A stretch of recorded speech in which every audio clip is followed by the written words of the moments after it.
Hello students. आज हम लोग ह्यूमन रिप्रोडक्शन का लेक्चर 3 को आगे प्रोसीड करेंगे। हम लोगों ने पिछले लेक्चर में मेल रिप्रोडक्टिव सिस्टम का इंट्रोडक्शन कर लिया था। आज हम लोग यहाँ से शुरुआत करते हैं इस फिगर से। ये सब हम लोगों ने कर रखा था। आगे बढ़ते हैं हम लोग यहाँ से। The male sex accessory ducts include retitestis, vasa efferentia, epididymis and vas deferens. मतलब क्या? एसेसरी डक्ट्स यानी कि ये सिर्फ सहायता करेंगी जो गैमेट्स बनेगा, जो स्पर्म जो बनेगा उनको ले जाने में मदद करेंगे, इसलिए ये एसेसरी डक्ट्स हैं। ठीक है, तो कौन कौन से हैं? रेटिटेस्टिस हो गए, वासा एफरेंसिया, एपिडाइडाइमिस एंड वास डिफरेंस। ठीक है, हम लोगों ने बताया था कि वास डिफरेंस एपिडाइडाइमिस से ओरिजिनेट होता है। एपिडाइडाइमिस के कॉडल पार्ट से, कॉपुट कॉडल होता है ना, उसका रीजन्स, तो कॉडल से ओरिजिनेट होता है। ठीक है, और आगे चलते हैं। The seminiferous tubules of the testis open into the vasa एफरेंसिया through rete testis. क्या कह रहा है कि तो यानी सबसे पहले कौन आएगा? रेटिटेस्टिस फर्स्ट, रेटिटेस्टिस, उसके बाद फिर आएगा vasa efferentia. The seminiferous tubules of the testis open into the vasa efferentia. Vasa efferentia में खुलता है। कहाँ खुलता है? वासा एफरेंसिया में खुलता है। और कहाँ से? Through rete testis. तो सबसे पहले रेटिटेस्टिस, उसके बाद वासा एफरेंसिया। ओके, तो ये फर्स्ट कौन हो गया? फर्स्ट हुआ रेटिटेस्टिस, फिर and then for seminiferous tubules का वासा एफरेंसिया। ठीक है, the vasa efferentia leave the testis. उसके बाद वासा एफरेंसिया हो गया, वो वासा एफरेंसिया टेस्टिस को छोड़ता है एंड ओपन इनटू द एपिडाइडाइमिस, और फिर वह एपिडाइडाइमिस में आ जाता है, जो कि कहाँ पे लोकेटेड है? यहाँ देखिए कहाँ पे लोकेटेड है। देखिए यहाँ पे हमारा टेस्टिस के ऊपर एपिडाइडाइमिस, यहाँ देखिए जो रेड कलर से हम लोग, तो इसे बोलते हैं पोस्टेरियर सरफेस पे प्रेजेंट है। तो ये जो देखिए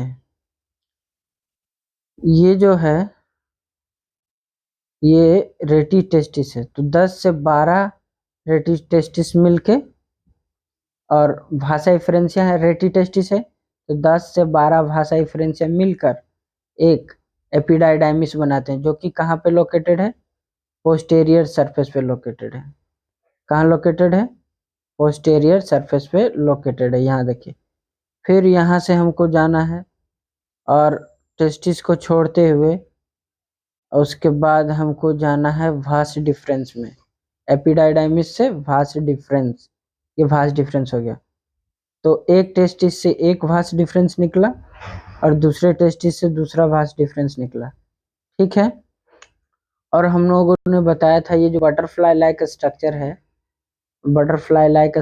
है वो सेमाइनल वेसिकल्स है, वह ग्लैंड है। तो उसका डक्ट वास डिफरेंस के डक्ट से यहाँ पे एक कॉमन डक्ट बनाता है, जिसे हम क्या बोल रहे हैं? इजाकुलेटरी डक्ट। क्या बोल रहे हैं? इजाकुलेटरी डक्ट। ठीक, और यहाँ पे एक सिंगल है, जिसे हम क्या बोल रहे हैं? सिंगल। ये जो सिंगल है इसे हम प्रोस्टेट ग्लैंड बोलेंगे। ठीक है, इनके फंक्शन हम आने वाले अपकमिंग लेक्चर में हम लोग देखेंगे। देखिए, और ये एक फिर यहाँ पे आता है काउपर्स ग्लैंड, जिसका दूसरा नाम क्या है? Bulbo urethral gland. इसका क्या काम है? म्यूकस सीक्रेट करता है ड्यूरिंग इंटरकोर्स में, लुब्रिकेशन ऑफ पेनिस में मदद करता है। ठीक है, उसके बाद हम लोग फर्दर प्रोसीड करेंगे। तो ये क्या हो गया, यूरिथ्रा, जिसके थ्रू यूरिन प्लस स्पर्म दोनों आएगा, इसलिए यूरोजेनाइटल ट्रैक्ट है यूरिथ्रा। ठीक है। और ये हो गया ग्लैंस पेनिस का कवरिंग, ग्लैंस पेनिस का कवरिंग फोरस्किन कहलाता है। और ये क्या हो गया, ग्लैंस पेनिस। ठीक है। लार्ज एंड ऑफ पेनिस, जो आगे में उठा हुआ पार्ट होता है, उठा हुआ पार्ट होता है, इसे, इस उठा हुआ पार्ट को हम लोग ग्लैंस पेनिस बोलते हैं। ठीक है। आई होप आपको यह फिगर समझ में आया होगा। तो आगे बढ़ते हैं हम लोग। और देखिए, भास, पहले रेटी टेस्टिस हुआ, रेटी टेस्टिस के बाद भासा इफ्रेंसिया हुआ, भासा इफ्रेंसिया के बाद कहाँ चल गया, एपिडाइडाइमिस। रेटी टेस्टिस हो गया पहला, फिर दूसरा, और ये तीसरा हो गया। और एपिडाइडाइमिस का पोजीशन दे रखा है along the posterior surface of each testis, दोनों टेस्टिस में प्रेजेंट रहता है। और एपिडाइडाइमिस किस में खुलता है, भास डिफरेंस में। एपिडाइडाइमिस कहाँ खुलता है, भास डिफरेंस में। और जो एसेंड्स करता है टू द एब्डोमेन, और देख जैसे कि हम लोग फोटो में देखे थे, देखिए भास डिफरेंस में गया और यह क्या कर रहा है, एसेंड कर रहा है, यानी जा रहा है एब्डोमेन में। यहाँ देखिए, आप लोग पिक्चर के थ्रू आप लोग थियोरी को भी समझ सकते हैं इजीली। ठीक है। तो क्या कह रहा है ये, कि जो भास डिफरेंस है एसेंड्स कर रहा है टू द एब्डोमेन में, एंड लूप्स, और एक लूप बना रहा है, ऐसा लूप बना रहा है, जैसे देखा आप लोगों ने, लूप बना रहा है ओवर द, कहाँ पे है, यूरिनरी ब्लाडर के पास। देखा, it receives a duct from seminal vesicles. और यह, जैसे कि ये भास डिफरेंस आ रहा है, इधर से भी भास डिफरेंस आ रहा है, इसका डक्ट, और भास डिफरेंस का डक्ट आ रहा है। ठीक। और इधर हमारे पास क्या था, सेमाइनल वेसिकल्स, सेमाइनल वेसिकल्स, इसका डक्ट मिलके एक यहाँ कॉमन डक्ट बनाता है, जिसका नाम है इजाकुलेटरी डक्ट। क्या नाम है, इजाकुलेटरी डक्ट। तो क्या कर रहा है, it receive a duct from seminal vesicles and opens into urethra, और यूरिथ्रा में ओपन होता है इजाकुलेटरी डक्ट। ठीक। तो वास डिफरेंस के बाद क्या आया, वास डिफरेंस के बाद इजाकुलेटरी डक्ट। दिस डक्ट्स, यह इजाकुलेटरी डक्ट क्या करता है, इजाकुलेटरी डक्ट का फंक्शन लिखना है, यहाँ से स्टोर करता है एंड ट्रांसपोर्ट करता है sperm from the testis to the outside through urethra, urethra से एक्सपेल्ड आउट होता है स्पर्म। और यूरिथ्रा ओरिजिनेट्स कहाँ हुआ था, यूरिथ्रा कहाँ से निकला था, यूरिनरी ब्लाडर से। देखो, urethra originates from the urinary bladder and x tends through the penis, और वो यूरिथ्रा कहाँ जा रहा है, पेनिस के द्वारा। और एक्सटर्नल ओपनिंग, उसका एक्सटर्नल ओपनिंग जो यूरिथ्रा कराएगा, जिसे हम यूरिथ्रल मीटस खाएंगे। आप इसे बार बार पढ़ेंगे, यही मोस्ट इंपॉर्टेंट है। एनसीईआरटी का लाइनिंग तो बहुत ही इंपॉर्टेंट है। आप लोग देखिए, इसका जो एक्सपेल्ड आउट करने का होगा, ये एक्सपेल्ड आउट होगा, जिसे हम क्या बोल रहे हैं, एक्सपेल्ड आउट यहाँ से होगा। और यहाँ देखिए, यहाँ से एक्सपेल्ड आउट होगा।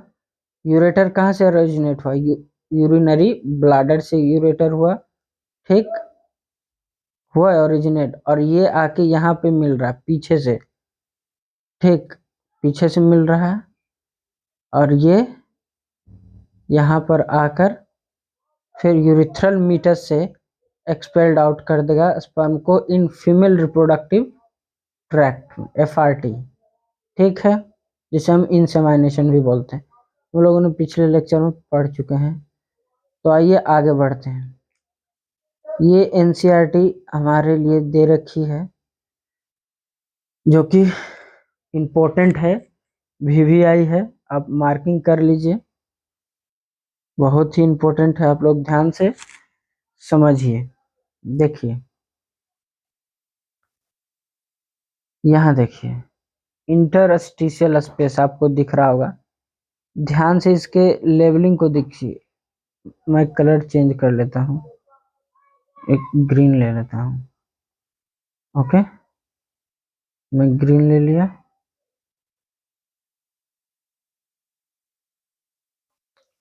मैं ग्रीन ले रहा हूँ। तो देखिए ये इंटरस्टिशियल सेल हुआ।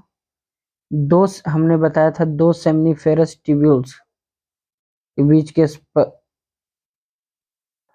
को क्या बोलते हैं, इंटरस्टिशियल स्पेस बोलते हैं। ठीक है, तो यहाँ देखिए इंटरस्टिशियल सेल, इसका दूसरा नाम हम लोगों ने बताया था लीडिंग सेल होता है। कौन सेल होता है? Leading cell. ठीक, और ये क्या है? जो सबसे अंदर होगा, जो सबसे यहाँ देखिए अंदर है, स्पर्मेटोगोनिया, इसे हम स्पर्मेटोगोनिया कहेंगे। और ये क्या है? स्पर्मेटोजोआ, ये मैच्योर हो गया। ये स्पर्मेटोजोआ क्या हो गया? स्पर्मेटोजोआ का दूसरा नाम स्पर्म हो गया। ठीक है, ये सब हम लोग गैमेटोजेनेसिस में देखेंगे। और सर्टोली सेल का हम लोग क्या फंक्शन किए हैं? जो हेड एम्बेडेड है स्पर्म का, जब स्पर्मेटोजोआ बन जाता है तो वो अपना हेड एम्बेडेड कर देता है सर्टोली सेल में। तो सर्टोली सेल में वो किस लिए एम्बेडेड करता है? To get nourishment, to get nourishment, nourishment लेने के लिए वह ऐसे करता है। ठीक है, आई होप आपको यह फिगर अच्छे से समझ में आया होगा। तो देखिए आगे प्रोसीड करते हैं। The penis is the male external genitalia. External genitalia में कौन था? पेनिस था और स्क्रोटम। उसमें क्या है? It is made up of special tissue that helps in erection. कौन कौन स्पॉन्ज इरेक्शन में मदद करता है? लिख लीजिएगा, कॉर्पस स्पोंजियोसम, स्पोंजियोसम, ओके, एंड और दूसरा क्या होगा? Corpora cavernosa. ठीक है, इरेक्शन ऑफ पेनिस में कॉर्पोरा कैवर्नोसा। ठीक है, ओके, तो आगे हम लोग बढ़ते हैं। जो कि इरेक्शन में मदद करता है। जब, और भी एक बात जान लीजिए, जब हम लोग पैरासिम्पैथेटिक नर्वस सिस्टम होता है और एक सिंपैथेटिक नर्वस सिस्टम, तो पैरासिम्पैथेटिक नर्वस सिस्टम में क्या होता है? पैरासिम्पैथेटिक नर्वस सिस्टम, पैरा का मतलब जहां कभी देखें लेस, यानी कि नॉर्मल कंडीशन में क्या होगा? इरेक्शन होगा पेनिस का, ये सब भी पूछता है। और इमरजेंसी सिंपैथेटिक, सिंपैथेटिक का मतलब क्या होता है? इमरजेंसी में क्या होगा? इरेक्शन नहीं होगा पेनिस का। जब सिंपैथेटिक नर्वस सिस्टम होगा तो एक्सपेल्ड आउट हो जाएगा स्पर्म। इरेक्शन कब होगा? पैरासिम्पैथेटिक में, और सिंपैथेटिक में क्या इरेक्शन नहीं होगा, ध्यान रखना। फिर से एक बार बोल रहे हैं, बहुत ही इंपॉर्टेंट है। पैरासिम्पैथेटिक नर्वस सिस्टम में क्या होगा? इरेक्शन होगा पेनिस का, सिंपैथेटिक नर्वस सिस्टम में नहीं होगा। ठीक, आगे बढ़ते हैं। वही कह रहा है टू फैसिलिटेट इंसेमिनेशन। क्यों इरेक्शन किस लिए चाहिए भाई? इंसेमिनेशन को फैसिलिटेट करने का। और जो enlarged end of penis called the glans penis, जो ये उठा हुआ पार्ट था पेनिस का, उसे हम क्या बोल रहे हैं? Glans penis. उसमें loose fold of tissue of skin होता है जिसे हम फोर स्किन, इसके कवरिंग को लूज फोल्ड टिश्यू का, उसे हम फोर स्किन बोल रहे हैं। ठीक है, और एसेरी ग्लैंड्स कौन कौन से हैं आइए हम लोग जानते हैं। सेमाइनल वेसाइकल्स, जो कि पेयर्ड स्ट्रक्चर है, यानी दो होते हैं। सेमाइनल वेसाइकल्स दो होते हैं नंबर में। प्रोस्टेट सिंगल होता है। बल्बो यूरिथ्रल, जिसका दूसरा नाम काउपर्स ग्लैंड है, वह भी दो होता है।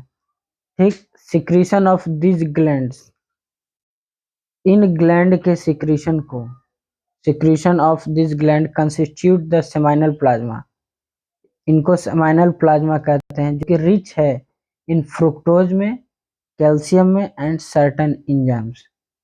The secretion of bulbourethral glands also helps in the lubrication of penis, क्योंकि वो म्यूकस सीक्रेट करता है। तो सबसे ज्यादा इंपॉर्टेंट वाला बात है कि ये जो सेमाइनल प्लाज्मा है, ठीक,